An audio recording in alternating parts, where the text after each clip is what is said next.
കുറച്ചു മുമ്പ് സോഷ്യൽ മീഡിയയിലും സിനിമാ ലോകത്തും വീണ്ടും ചർച്ചയായ ഒരു പേരായിരുന്നു ദാവൂദ് ഇബ്രാഹിം. കാരണം ദുരന്തർ സിനിമയിൽ ദാവൂദ് ഇബ്രാഹിം എന്ന കഥാപാത്രത്തെ നമ്മൾ കാണുന്നുണ്ട്. സിനിമയിൽ കാണുന്ന ആ അണ്ടർവേൾഡ് ലോകം, ഗ്യാൻവാർ, തോക്കുകൾ, കടത്ത്, രക്തച്ചൊരിച്ചിൽ ഇതെല്ലാം കണ്ടിട്ട് പലർക്കും ഒരു ചോദ്യം വന്നിരിക്കാം. സത്യത്തിൽ ആരാണ് ദാവൂദ് ഇബ്രാഹിം? സിനിമയിൽ നമ്മൾ കണ്ടത് ഒരു കഥാപാത്രം മാത്രമായിരുന്നു. പക്ഷേ യഥാർത്ഥ ജീവിതത്തിലെ ദാവൂദിൻ്റെ കഥ അതിലും കൂടുതൽ ഇരുണ്ടതാണ്. കാരണം ഒരു സാധാരണ പോലീസ് ഉദ്യോഗസ്ഥൻ്റെ മകനായി ജനിച്ച ഒരാൾ എങ്ങനെയാണ് മുംബൈയുടെ തെരുവുകളിൽ നിന്ന് വളർന്ന് ഇന്ത്യയുടെ ഏറ്റവും കൂടുതൽ തിരയപ്പെടുന്ന കുറ്റവാളികളിൽ ഒരാളായി മാറിയത്? എങ്ങനെയാണ് അവൻ്റെ പേര് മുംബൈ അണ്ടർവേൾഡിൻ്റെ ചരിത്രത്തിൽ തന്നെ ഏറ്റവും ഭയപ്പെടുത്തുന്ന പേരുകളിൽ ഒന്നായത്? 1993 മുംബൈ സ്ഫോടനങ്ങൾ, ഡി കമ്പനി, ദുബായ്, പാകിസ്ഥാൻ, അന്താരാഷ്ട്ര അന്വേഷണ ഏജൻസികൾ, അങ്ങനെ സിനിമയെ വെല്ലുന്ന കഥാജീവിതം. Dreaded terrorist, drug lord, underworld don from Dongri, Dawood Ibrahim. The Supreme Court delivered its final verdict in the case, indicting Dawood Ibrahim, his brother Anis Ibrahim and Tiger Memon for being the archers who planned the deadly blast. Dawood Ibrahim is a don whose empire spreads not just across the subcontinent but in several parts of the world. My main focus was on Dawood Ibrahim, the boss of the Mumbai organized crime syndicate, the D Company.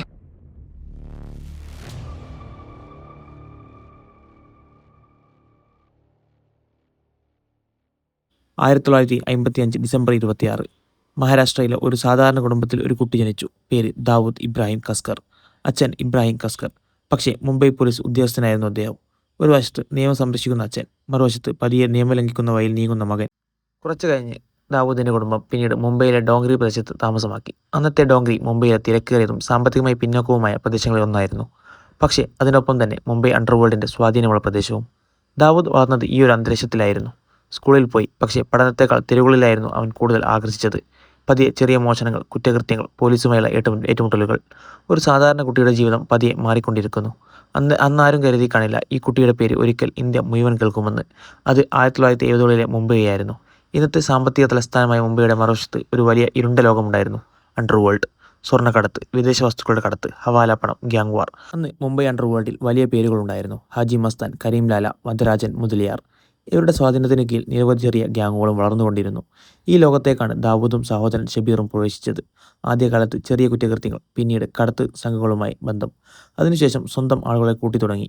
ദാവൂദിന് ഒരു കാര്യം വ്യക്തമായിരുന്നു: ഒറ്റയ്ക്ക് ഒരാൾക്ക് ശക്തനാകാൻ കഴിയില്ല. അവൻ ആളുകൾ വേണം, പണം വേണം, ബന്ധങ്ങൾ വേണം. അങ്ങനെ പതിയെ ചെറിയ സംഘത്തിൽ നിന്ന് വലിയ വലിയ നെറ്റ്വർക്കിലേക്ക് രൂപപ്പെടാൻ തുടങ്ങി.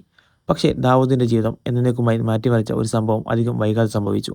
1981 അവൻ്റെ സഹോദരൻ ഷബീർ ഇബ്രാഹിം കസ്കർ കൊല്ലപ്പെട്ടു. അത് മുംബൈയിലെ ഗ്യാങ് യുദ്ധങ്ങളുടെ കാലമായിരുന്നു. ഒരു കൊലപാതകം, പിന്നെ പ്രതികാരം, പ്രതികാരത്തിന് മേലെ മറ്റൊരു ആക്രമണം. അണ്ടർവേൾഡിൽ ഒരാളുടെ മരണം പലപ്പോഴും യുദ്ധത്തിൻ്റെ തുടക്കമായിരുന്നു. ഷബീറിൻ്റെ മരണത്തിന് ശേഷം ദാവൂദ് കൂടുതൽ അക്രമരായി മാറി. തൻ്റെ സംഘത്തെ ശക്തമാക്കി, ശത്രുക്കൾക്കെതിരെ പ്രതികാരം ആരംഭിച്ചു. അങ്ങനെ മുംബൈയിലെ അണ്ടർവേൾഡിൽ ഒരു പുതിയ ശക്തി ഉയർന്നു വരാൻ തുടങ്ങി. പിന്നീട് ഈ നെറ്റ്വർക്ക് അറിയപ്പെട്ട പേര് ഡി കമ്പനി. അതൊരു ഗ്യാങ് മാത്രമായിരുന്നില്ല, ദാവൂദിൻ്റെ സാമ്രാജ്യത്തിൻ്റെ തുടക്കം മാത്രമായിരുന്നു. 1980-കളിലെ തുടക്കത്തിൽ ദാവൂദിൻ്റെ സ്വാധീനം വളർന്നു. പക്ഷേ അവന് മുംബൈ അത്രമാത്രം മതിയായിരുന്നില്ല. അവൻ്റെ ക്രിമിനൽ നെറ്റ്വർക്ക് ഇന്ത്യയിലെ പുറത്തേക്കും വ്യാപിക്കുകയായിരുന്നു. സ്വർണ്ണക്കടത്ത്, ഹവാല, കള്ളപ്പണം, വിവിധ ക്രിമിനൽ നെറ്റ്വർക്കുമായി ബന്ധം. ദാവൂദ് പിന്നീട് മുംബൈ വിട്ട് ദുബായിലേക്ക് മാറി. അത് അവൻ്റെ ജീവിതത്തിലെ മറ്റൊരു വലിയ ടേണിംഗ് പോയിന്റ് ആയിരുന്നു. കാരണം മുംബൈയിൽ അവൻ ഒരു ഗ്യാങ്സ്റ്റർ ആയിരുന്നെങ്കിൽ ദുബായിൽ നിന്ന് അവൻ്റെ നെറ്റ്വർക്ക് കൂടുതൽ അന്താരാഷ്ട്രമായി മാറി. പണം വിവിധ രാജ്യങ്ങളിലൂടെ സഞ്ചരിച്ചു. ആളുകൾ വിവിധ നഗരങ്ങളിൽ പ്രവർത്തിച്ചു. മുംബൈയിൽ നടക്കുന്ന പല കാര്യങ്ങളുടെയും നിലയിൽ ദാവൂദിൻ്റെ പേര് ഉയർന്നു വന്നു. അവൻ നേരിട്ട് കാണപ്പെടുന്നില്ല, പക്ഷേ അവൻ്റെ സ്വാധീനം അനുഭവപ്പെടുന്നുണ്ടായിരുന്നു. ഇതായിരുന്നു അവൻ്റെ ശക്തി. കാണാത്ത മനുഷ്യൻ, പക്ഷേ എല്ലായിടത്തും അവൻ്റെ പേര്. പിന്നീട് വന്നു 1993 മാർച്ച് 12. മുംബൈയിൽ ഒരു സാധാരണ ദിവസം പോലെ നഗരമുണർന്നു. ആളുകൾ ജോലിക്ക് പോയി, ബസ്സുകൾ ഓടി, ഓഫീസുകൾ തുറന്നു. പക്ഷേ ആർക്കും അറിയില്ലായിരുന്നു അല്പസമയത്തിനുള്ളിൽ മുംബൈയുടെ ചരിത്രത്തിലെ ഏറ്റവും ഭീകരമായ ദിവസങ്ങളിലൊന്ന് ആരംഭിക്കുമെന്ന്. ഒന്നിനു പിന്നാലെ ഒന്നായി സ്ഫോടനങ്ങൾ. നഗരത്തിൻ്റെ പല ഭാഗങ്ങളും വിറച്ചു. പുക തകർന്ന കെട്ടിടങ്ങൾ, പരിക്കേറ്റ ആളുകൾ, നൂറുകണക്കിന് ജീവകൾ നഷ്ടപ്പെട്ടു. ഈ സംഭവത്തെ തുടർന്ന് നടന്ന അന്വേഷണത്തിൽ ദാവൂദ് ഇബ്രാഹിമിൻ്റെ പേര് പ്രധാനമായി ഉയർന്നു. ഇന്ത്യയിൽ അന്വേഷണ ഏജൻസികൾ ഈ ആക്രമണവുമായി ബന്ധപ്പെട്ട ഗൂഢാലോചനയിൽ ദാവൂദിൻ്റെ പങ്കുണ്ടെന്ന് ആരോപിച്ചു. ആ നിമിഷം മുതൽ ദാവൂദിൻ്റെ ജീവിതം പൂർണ്ണമായും മാറി.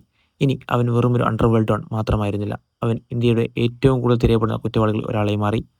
മുംബൈയിലെ സ്ഫോടനങ്ങൾക്ക് ശേഷം ദാവൂദിനെ പിടികൂടാൻ ഇന്ത്യ വലിയ അന്വേഷണം ആരംഭിച്ചു. പക്ഷേ ദാവൂദ് ഇന്ത്യയിൽ ഇല്ലായിരുന്നു. ആദ്യം ദുബായ്, പിന്നീട് അയാൾ പാകിസ്ഥാനിലുണ്ടെന്ന ആരോപണങ്ങൾ. ഇന്ത്യൻ സർക്കാർ പലതവണ ദാവൂദ് ഇബ്രാഹിം പാകിസ്ഥാനിൽ കഴിഞ്ഞുവെന്ന് ആരോപിച്ചു. പക്ഷേ പാകിസ്ഥാൻ പല അവസരങ്ങളിലും ഇത് നിഷേധിച്ചു. അങ്ങനെ ഒരു വിചിത്രമായ സാഹചര്യം. ഇന്ത്യക്കറിയാം എന്ന് പറയുന്ന ഒരു മനുഷ്യൻ, പക്ഷേ അവനെ കണ്ടെത്താൻ കഴിയുന്നില്ല. ലോകത്തിലെ അന്വേഷണ ഏജൻസികൾ തിരയുന്നു, പക്ഷേ അവൻ്റെ യഥാർത്ഥ ജീവിതത്തെക്കുറിച്ച് വ്യക്തമായ വിവരങ്ങൾ വളരെ കുറവായിരുന്നു. കാലം കടന്നുപോയി. പക്ഷേ ഡി കമ്പനി എന്ന പേര് മാത്രം അപ്രത്യക്ഷമായില്ല. ദാവൂദി നെറ്റ്വർക്ക് വിവിധ തരത്തിലുള്ള സംഘടിത കുറ്റകൃത്യങ്ങളെ ബന്ധപ്പെട്ടതായും ഇന്ത്യ മറ്റ് അന്വേഷണ ഏജൻസികളും ആരോപിച്ചു. കടത്ത്, ഹവാല, കള്ളപ്പണം, മയക്കുമരുന്ന് വ്യാപാരം, ആയുധക്കടത്ത്, ഭീഷണിപ്പെടുത്തൽ.